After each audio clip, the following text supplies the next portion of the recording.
Nous sommes pratiquement à mi-chemin de la conférence sur le changement climatique de l'ONU à Paris.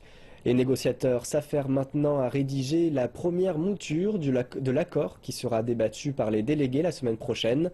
Cependant, le président de la COP 21, Laurent Fabius, estime que les parties ont encore beaucoup de travail à faire pour arriver à un accord final. À ce stade, quelles conclusions peut-on tirer? La première, c'est que,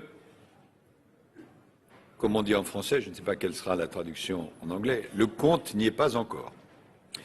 La deuxième conclusion, c'est que je souhaite vivement que l'esprit de compromis permette d'avancer. J'espère que le texte qui me sera remis demain enregistrera de nouveaux pas vers le compromis. L'idée, c'est que le texte sera réduit et envoyé au ministre français des Affaires étrangères, Laurent Fabius, à midi samedi.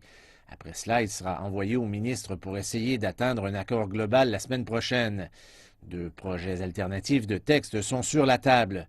Ce sont des documents de 38 et de 48 pages, alors qu'ils en faisaient 50 au début de la semaine. À la même étape, à Copenhague, le document équivalent comptait 300 pages. Mais le texte contient toujours des centaines de parenthèses qui marquent les points de désaccord.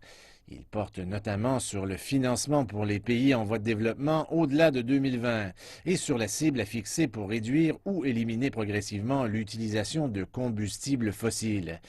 Toutes les parties impliquées reconnaissent que leurs plans ne sont pas assez efficaces pour limiter une hausse des températures de 2 degrés Celsius comme le souhaite l'ONU. Pendant ce temps, plusieurs manifestants se sont réunis à l'extérieur du site de la conférence pour dire que cet objectif de 2 degrés Celsius n'est pas suffisant pour protéger les pays les plus vulnérables face au changement climatique et à la montée du niveau de la mer, parmi lesquels on compte plusieurs pays insulaires dans le Pacifique.